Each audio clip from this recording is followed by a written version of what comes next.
Garry, how many open houses do you think you've done over the course of your career? Man, you know what? If I had to guess, over 26 years, well over 500. And if I calculate it, closer to 600.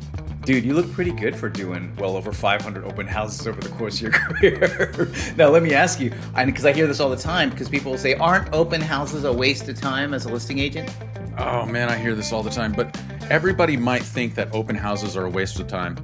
But what you might not realize is open houses are the listing agent's secret weapon to get more listings. It's so key.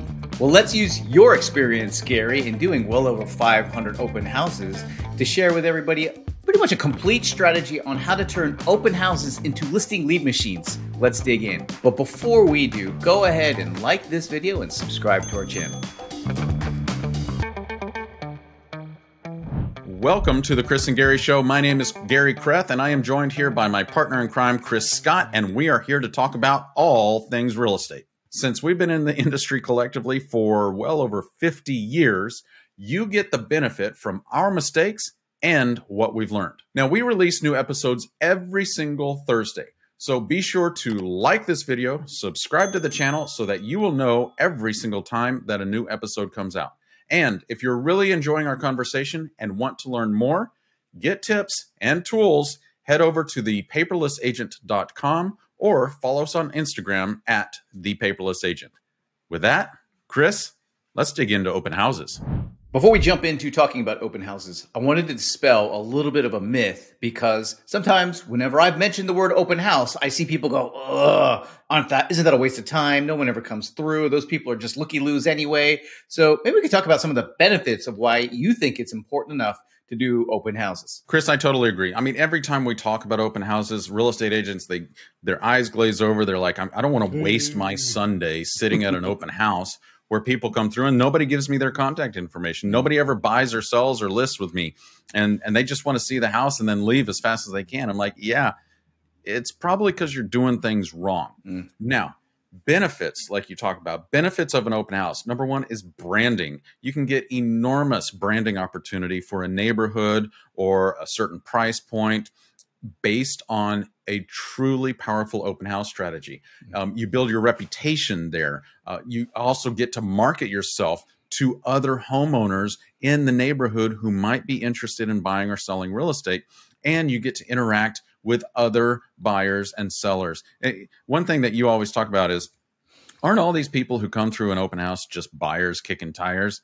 And then you said in the same breath, but aren't almost all home buyers home sellers? And so there's enormous benefit that we can extract from a very simple activity called open houses. And it doesn't have to be like for a whole day. You know, this could be a 2 or 3 hour, very, very powerful lead generation, pipeline building and identity building, your reputation building strategy and activity if you do it right.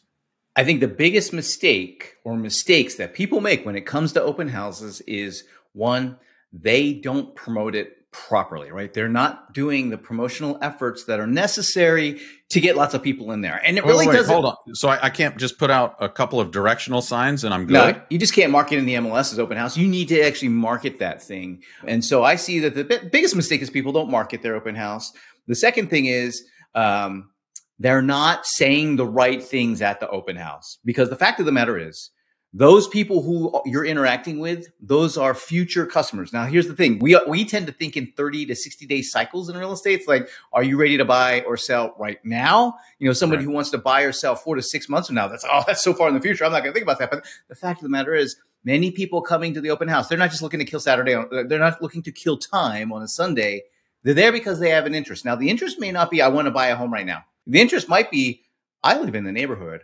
I'm curious what this home is worth because I want to translate that value into what my home might be worth to see what kind of options I might have in the future, right? And so those neighbors coming in there, that's your chance to grow your database. That's your chance to be able to imprint into that local neighborhood, but you got to do these things right. So I see that as the two biggest mistakes that people make. So they therefore undervalue or underestimate the potential value of an open house, is that they're not promoting it well and they're saying the wrong things at the open house. And I want to get into those two things specifically, because if you can solve that, then all the good stuff, all the great benefits that come from, doing and hosting open houses, particularly consistently over time, like Garry was doing, to reach 500 open houses, you must have been doing them almost every weekend, right? Like pretty much week in, week out, you're doing open houses.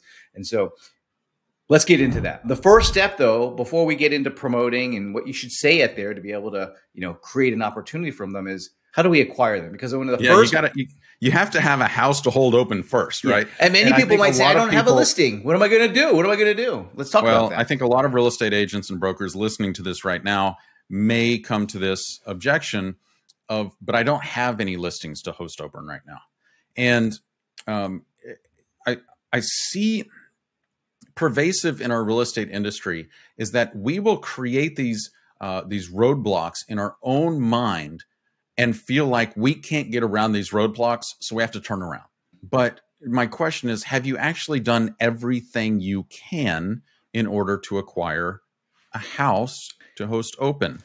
And I challenge, you have not. Otherwise, you would have opportunities. So let's talk about that.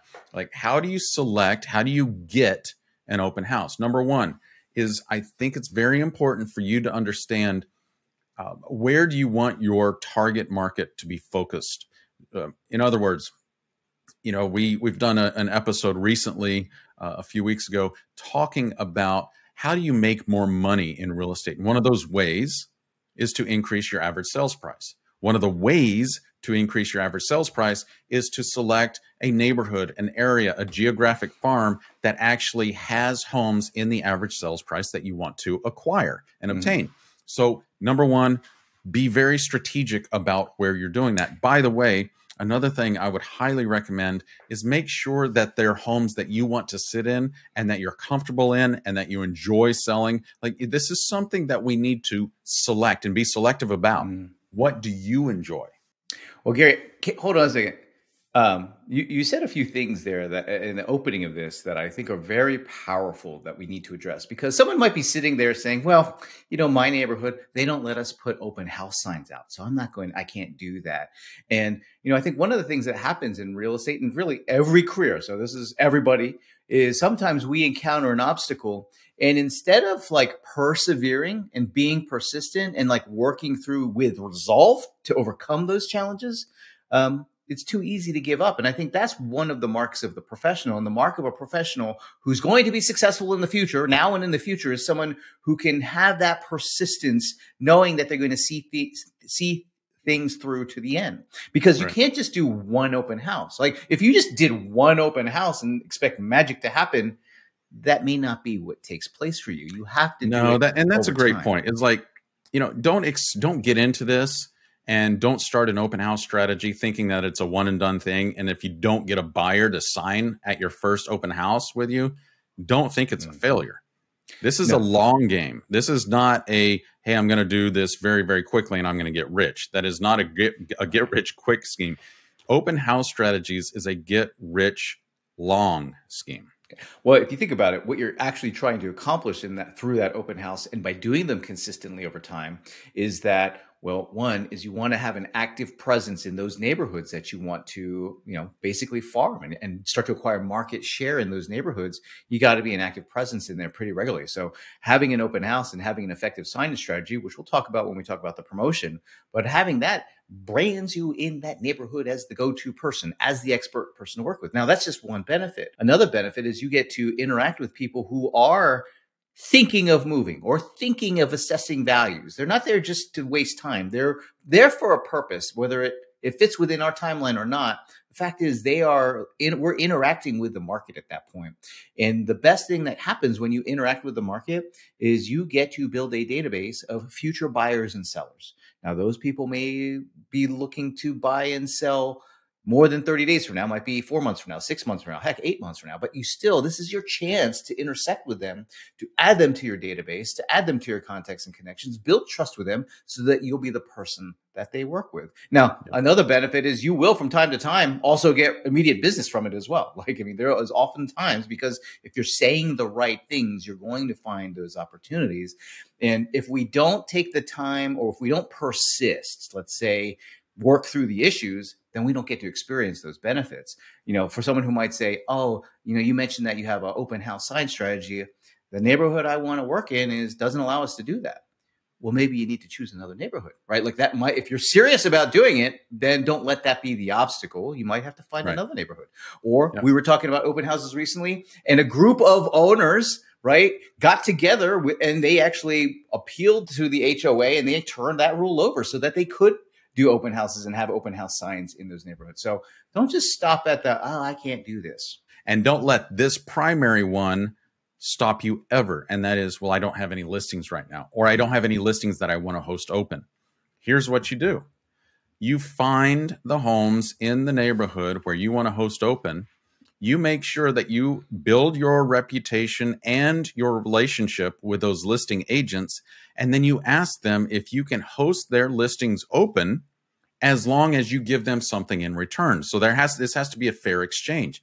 So a narrative like this is, hey, Chris, good to hear from you. Good to talk to you.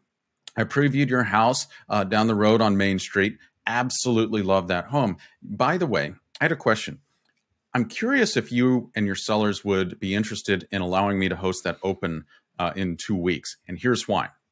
One, I have a very powerful open house strategy that is designed to drive a lot of traffic. And number two, I'm going to gather all the names and phone numbers of all the people there and provide you with a report that you can then go to your home seller and say, we hosted an open house. We did all of this advertising, the postcard strategy, and had people manning the open house. This is how many people came through, and this is the feedback. Now, if I were able to provide that information and that value to you, Chris, then would you allow me to host that house open next Sunday or whenever from 1 to 3? Then all of a sudden, the listing agent is like, here's the thing. They're thinking they don't want to host the house open because they think that they're not beneficial. But their seller, and they know this, their seller wants their house to be held open. And so now all of a sudden, you're coming to them with a solution to a problem that they know they already have, that they don't want to do this. And they're like, yes, let's do that. Garry, do you know why the seller wants to see the listing agent do open houses? They think that is what is going to take to sell their house. And I would take it a step further, is that it's one of the few things that the seller can actively see that we're doing something. You know what I mean? Like we're actually doing something, an activity to sell their home. Because what happens, you ever talk to an expired listing, and if you ask them, because I know, Garry, we've asked them this many, many times, we say, why do you think your home didn't sell? It's always the same answer. What is it, Garry? My agent didn't do anything.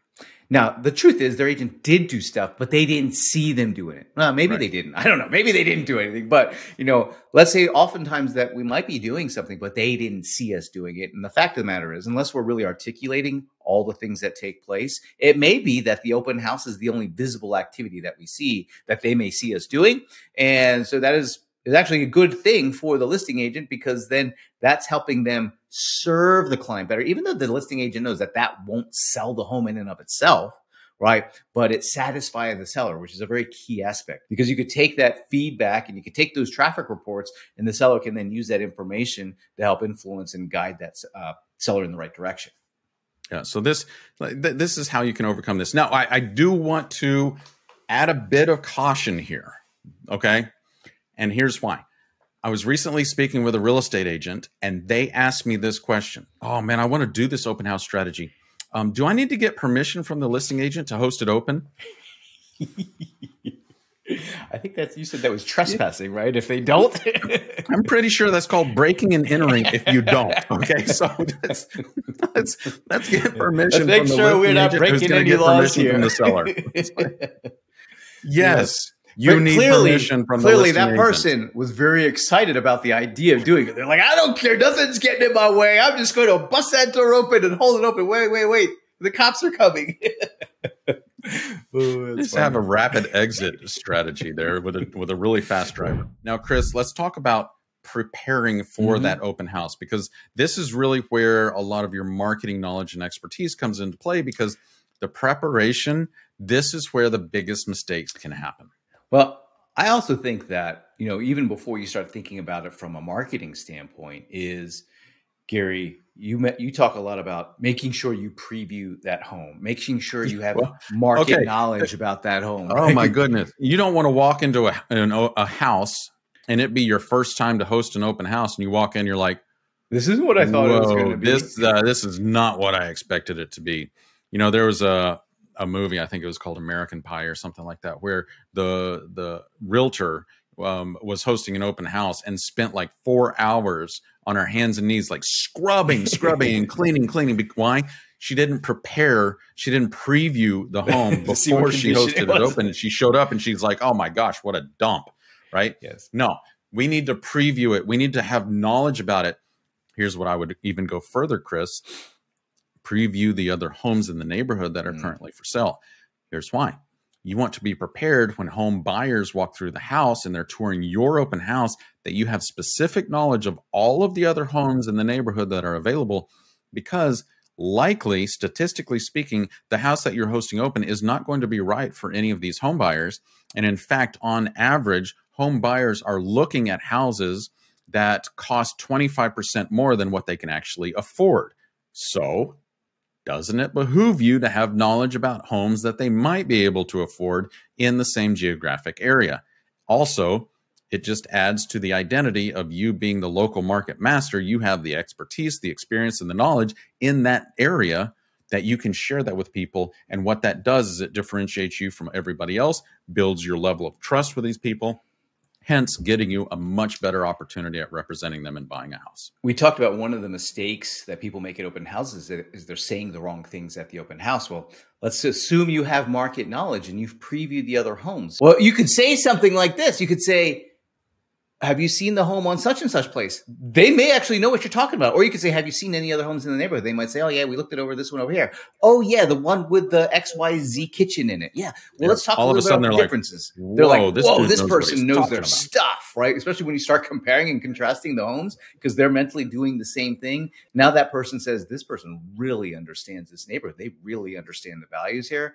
This may be the person for me. So, yes, making sure we preview and have a firm understanding of that home, of the neighborhood, and have that market knowledge, I do think is a really big step in getting ready, which is just doing your homework, right? Literally doing your homework. You should probably know how many homes have sold in that neighborhood recently at that same price point. You should probably know, how many homes have recently come off the market, so people have an understanding. So you have that understanding, can communicate that with people and share that as part of your conversation. So in terms of one of the things, Gary, you oftentimes talking about is making sure the condition of the home is how you want it will be represented properly, right? Is making sure that the condition of the home is right. And that's the only way to know that is through previewing the home and seeing, okay, this is lining up with the videos and the photography. But here's another thing, Chris, and this drives me nuts, is if you're advertising an open house from 1 to 3, don't show up at the house at 1 o'clock. I mean, come on, be a pro. Yes. What you need to have plans. You need to be there early. You need to go through, and here's why. I guarantee the homeowners are going to leave the toilet bowl open. Mm-hmm. They're going to not have the air conditioning set where you need it. It's not going to be exactly the way. The kitty litter box might have some fresh present in it, that needs to be dealt with. Right. So you need to be there as a professional and make sure that it's ready as soon as a guest arrives. If you're hosting an event at your home, you don't show up at your house at the time that the event is supposed to start. No, you're there preparing and you're ready. So the moment that 1 o'clock hits, you open the door and the guests are welcome into what you want to prepare or have presented for them. I think there's one more thing, is that you got to have a good plan for how you're going to collect visitor information. Whether that's having a sign-in sheet, having, an app on an iPad, it could be something as simple as a spreadsheet on an iPad or your computer. I love that. I love just having a spreadsheet open on my iPad where people will go over to the iPad and they'll just type it into my keyboard. Mm-hmm. Bam, it's super easy. Now, will certain people, I hear this objection, well, people don't give me their real information. Well, it's because you're not giving them anything of value for them to reciprocate. Mm-hmm. And so we'll talk about that in a second, is what is it that you say in order to make sure that the information they provided when they walked in the door is the information that is actually accurate when they walk out.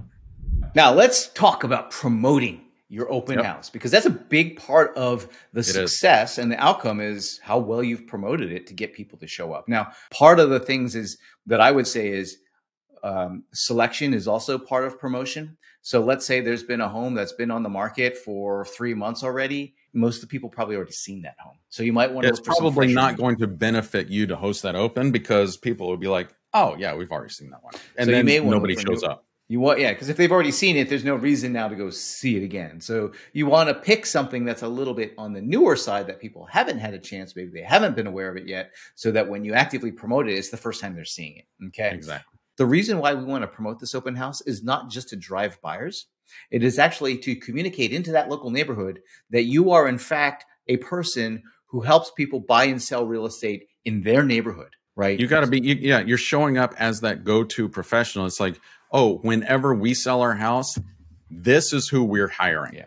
So when people see you marketing an open house, they don't distinguish whether you're marketing a listing that has just come on the market or the open house for that listing. You just look like the person who sells real estate in their neighborhood. And that is part of building that reputation. So the reason why we're marketing and the reason why we're going to do all this promotion is, one, we do want to attract buyers, but two, we also want to brand ourselves in that neighborhood, which is why a signage and offline strategy, I think there's 3 dimensions that we recommend, right? Offline, community, and digital. And so offline is things like signage. Garry, let's talk. I mean, you kind of blew my mind when you first told me how many signs that you put out, but there's a reason why you do it, because there's key pieces of information on your sign that make sense for it to be in so many. So why don't you talk a little bit about your sign strategy? Sure. So number one, the sign and the information on it is important. Don't just go to Home Depot or wherever and buy these open house signs that are generic. It's not doing you any benefit in branding yourself. In fact, I would say that you absolutely need branded signs with your face on it. People want to see who they're going to be meeting at the open house, a direction to the open house, the time and day for the open house. So what I always did standard Saturdays and Sundays. So I would have a separate open house sign for Saturdays and a separate one for Sundays. So let's just assume it's Sunday. On the sign, it would say open house Sunday 1 to 3. Done. Then the directional and my phone number. So all of these things that you need to do. Now, talk about the number of signs that you need per open house. This might blow a lot of people's minds. It's going to be between 20 and 40 signs. And you're like, what? That's a lot. Absolutely. So in every open house I ever held, I would print out the map and put it down on my desk. And I would look at every single inroad going in. Every single inroad going in from a major thoroughfare needs a sign. Then you follow the path in all the way down to the house.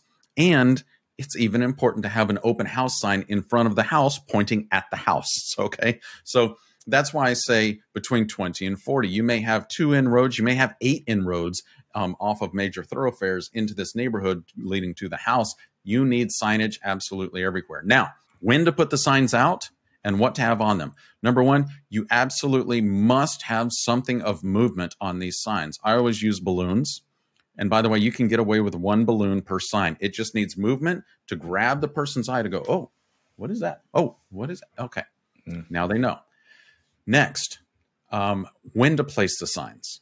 If you're hosting a house on Sunday from 1 to 4, if you can get away with it, I would put these signs out on Friday because as people are coming home from work on Friday, oh, open house 1 to 4. I wonder where that house is. Let's follow the signs. They go see it and oh, we got to make sure we put that on our calendar. We want to be there for that open house.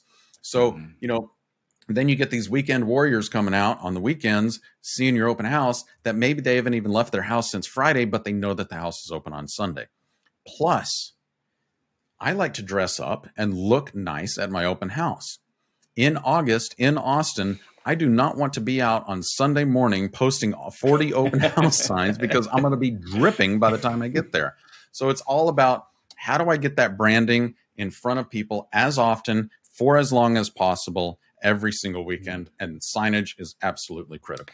Yeah, I think that the key element there, personally branded signage, because I know people will say, gosh, it's so expensive. Yes, it is expensive, but that's what makes it a branding opportunity. So it's not someone just seeing an open house, it's seeing an open house and you're the one who's hosting it. And like I said, when they see that sign, when they see that brand, they're not thinking, oh, Gary's holding Lisa's home open. No, oh, Gary's going to be there. That's his open house, right?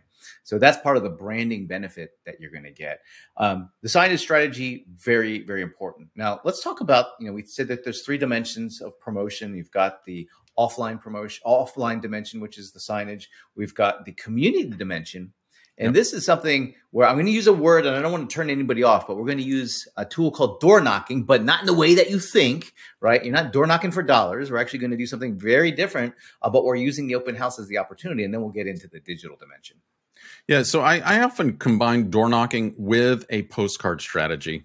So what I will do is if the open house is on Sunday, by Wednesday or Tuesday, I'm mailing out postcards to at least 100, if not 500 houses around the neighborhood, inviting them to the open house. Oh. Then what I will do is the homes closest to that open house, I'm going to go door knock and hand deliver that same postcard with the invitation. And I'll door knock and I'll say something like this. Hi, my name is Garry Kreth. I'm with this real estate firm here in Austin. And I want to let you know I'm hosting an open house down the street on Sunday.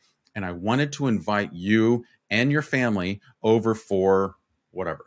At my open houses, I would often have a barbecue, or I would have champagne and, something like that. Why don't you and your husband come by for a glass of champagne on me? And I hand them the postcard. And as I do, I also say, oh, by the way, if you know of anybody else who might be interested in taking a peek, please invite them as well. And I look forward to seeing you on Sunday. And that is it. I'm not asking for their contact information. I'm not asking if they're interested in selling. No. All I'm doing is giving. Here, let me give you this invitation. If you'd like to come by, I'd love to see you. People think, isn't that a waste of time? Well, here's the thing. Some of those people are going to come by. And the impression that you're going to leave with them is, first off, you will not forget their face. Most likely when they show up, you may not remember their name because they probably didn't even tell you their name, but you're going to say, oh, hey, I'm so glad to see you. Right. Yep. I'm so glad you had a chance to stop by. There's another thing I think that people oftentimes maybe overlook is the power of influence that people have, because neighbors of a neighborhood want to see friendly neighbors come into the neighborhood, right? So they may know somebody that they would want to recruit and attract to their neighborhood because, people are, whenever somebody moves, you're always kind of worried. It's like, I wonder what kind of neighbors are going to move in. And so people have a vested interest in being able to share that and communicate that with their personal networks. Yeah. So those are 2 offline, very, very powerful strategies, Chris. But I also think we would be remiss if we did not talk about digital presence, because this is really, you want to, in the neighborhood, you might be able to reach 100 to 500 people with the postcard strategy, door knocking, and the signage, right? So that's awesome. But think about the thousands of people that you can reach online. How do we do that? Tens of thousands of people. It's an infinite opportunity, seemingly infinite opportunity if you're using the right type of marketing. My favorite type of marketing right now is to do what I would call short form video ads. Okay, so if you were to look at your phone, they're video ads that we shoot for an open house, and it's a vertical video. Okay. Oftentimes it's either selfie style or just doing a show and tell. One of our recent ones, it's one that I filmed with your brother, Jonathan, over in Spicewood. I got a little lazy with this, Garry. Instead of creating a separate video for the open house, I used the same one that we used for promoting the listing in the first place. And you'll see it's just a short 1-minute video. I just slapped open house at the top of it. Right? Well, why would you have to? You don't have to shoot a separate one. It's not necessary. Let's keep it simple. Now, here's the thing. If you're holding somebody else's home open, when you're there previewing the home, you may want to gather some video footage just talking about the highlight features of the home. And again, the reason why I like doing vertical video is that when I put it onto Facebook, when I put it on Instagram, when I put it onto YouTube, right, I can start boosting that for a very small amount of money. In a recent campaign that I spent for one of our luxury listings for here, it was about $2 million in Austin. I know people in California might scoff at a $2 million listing, but here in Austin, that's still, on the higher end.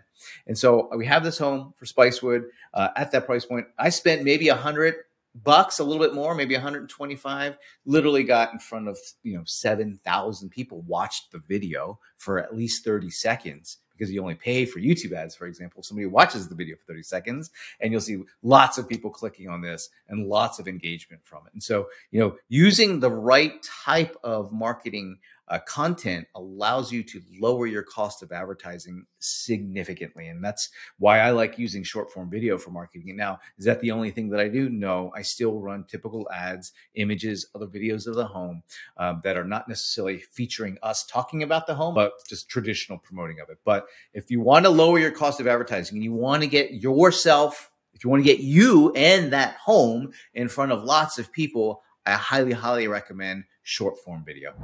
Garry, that's the promotional dimensions of the open house. Now, we talked about the two really big mistakes that people make is they don't promote it well enough and they don't say the right things at the open house. So let's talk about what are the conversations that they should be having when people when they're coming in, and how do we engage people better? I think of my mind that one home that we were holding open over at it was over by the lake. Oh, on Lake Travis. Yes.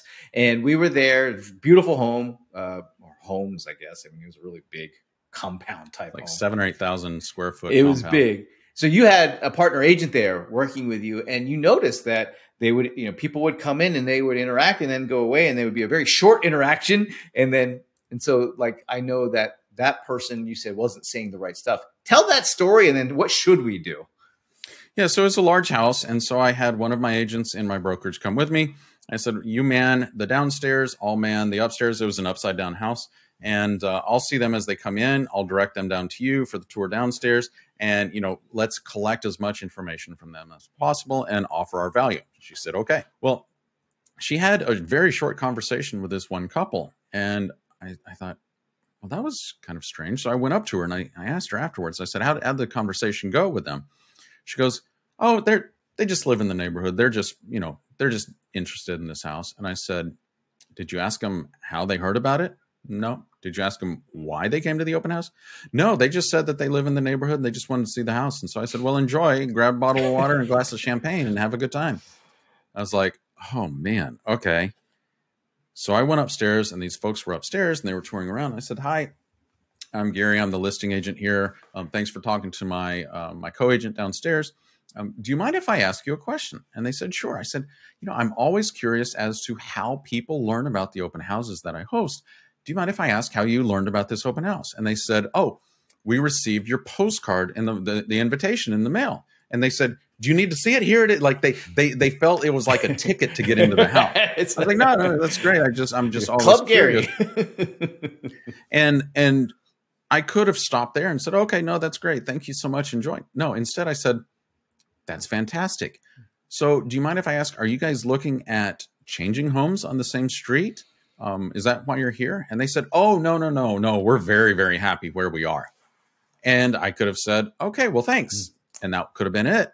No, but I'm curious. I'm going to keep asking. I'm going to dig. Why are they here anyway then? What was their motivation? What the heck are you doing here?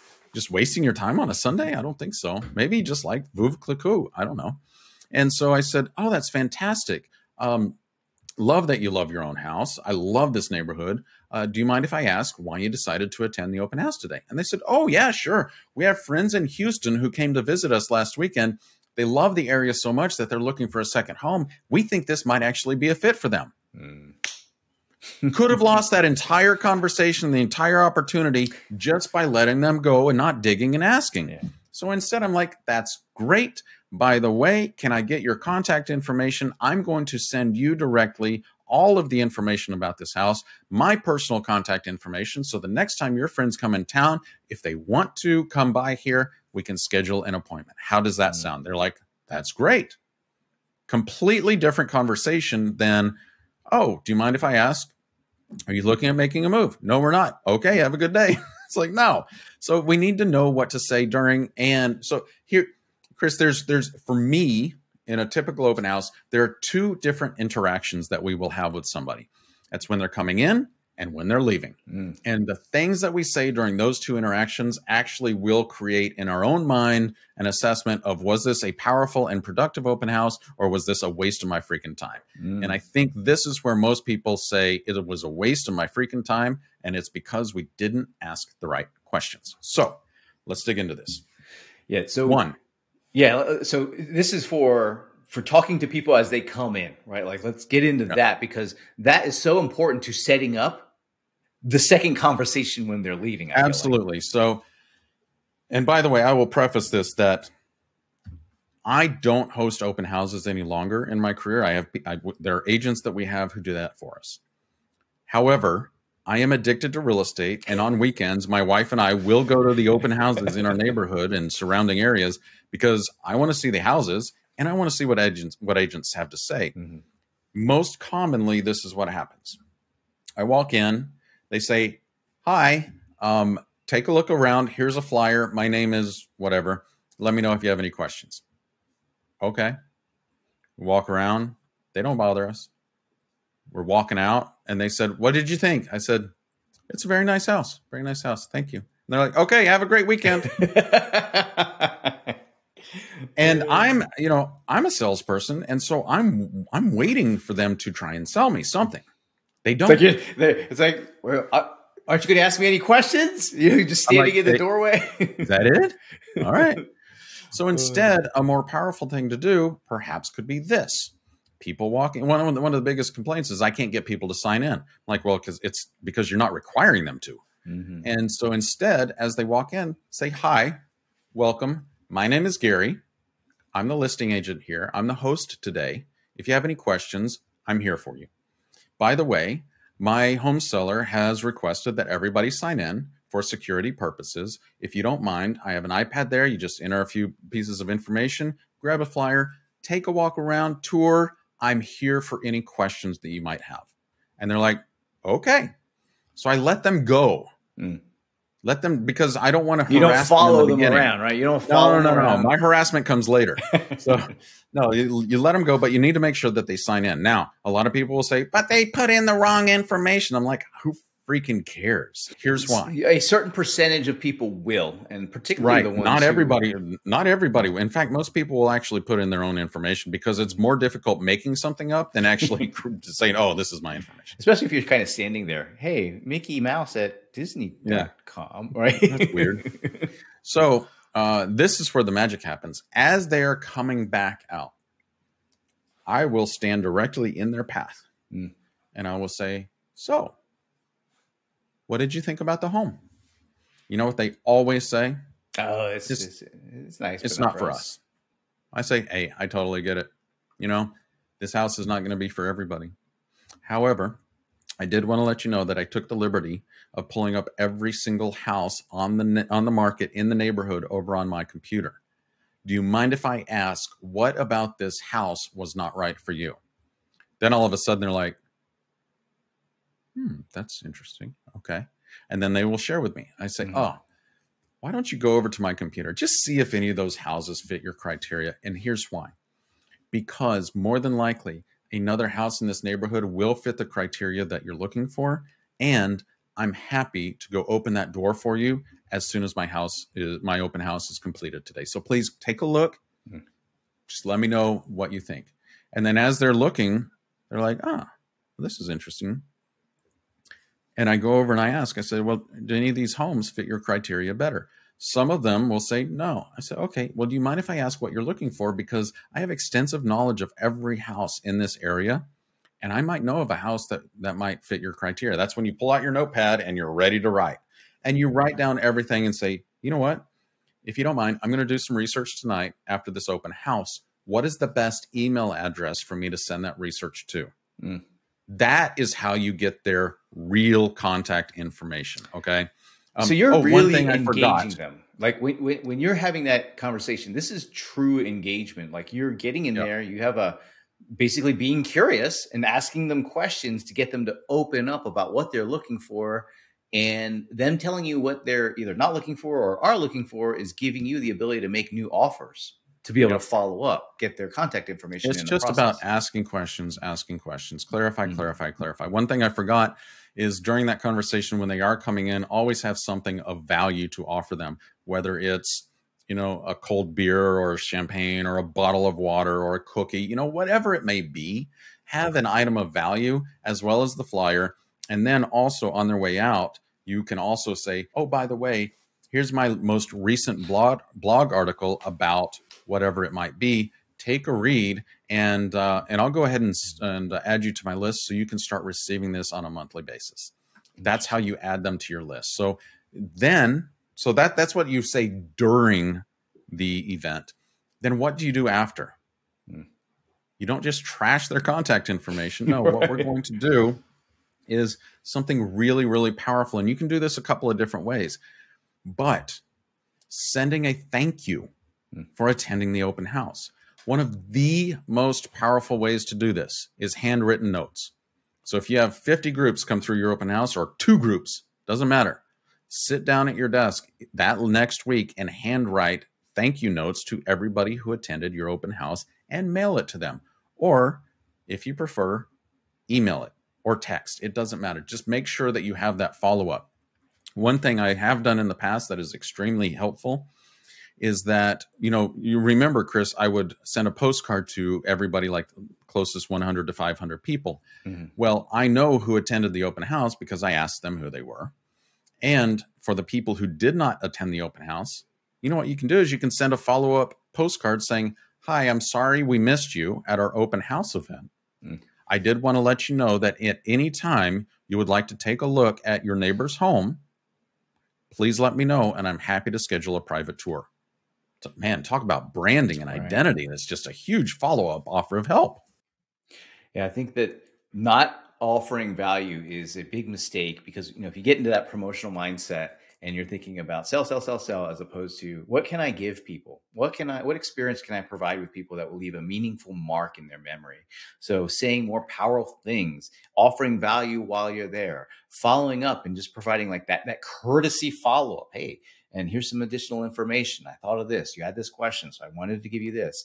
Everyone you had an in-depth conversation with, if you're listening for what their needs are, you may be able to follow up with a relevant article or something that is specific to what they were talking about. And that's going to earn you well, first off, they're going to see you as a professional, right? And now you might be distinguishing yourself above others that they know. And so now all of a sudden you've elevated yourself.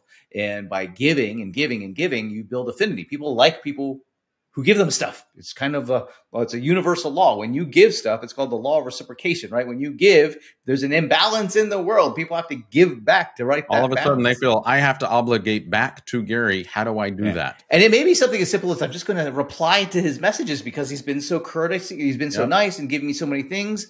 And that's how you build a relationship. That's how you develop and cultivate people in your database so that you can work with more folks. And all you have to do at that point is you stay in touch, right? You just stay in touch. You add them to your list of people to stay in touch. You make sure that they get your e-newsletter every single month. You make sure that you message them from time to time. And that is how you build your database. That's how to host a powerful open house that is not just about hosting an open house because your seller wanted you to host an open house. It's like, no. There's this, I believe it's Chinese game called Aji. And this is what is called a full move. When you use a single event for multiple purposes, and I believe we just described every single one of those purposes in depth and very powerfully. Well, if you've liked anything that you've heard today, or if you know somebody who could benefit from a more effective and powerful open house strategy, please like and share this video with them, and definitely leave your comments and questions below. We'd love to be able to hear back from you about each one of these episodes, and even talking specifically about open houses. What are you doing differently in open houses? We'd love to hear it. Stay tuned for the next show. Be sure to like our channel, subscribe to our channel. We'll see you in the next episode.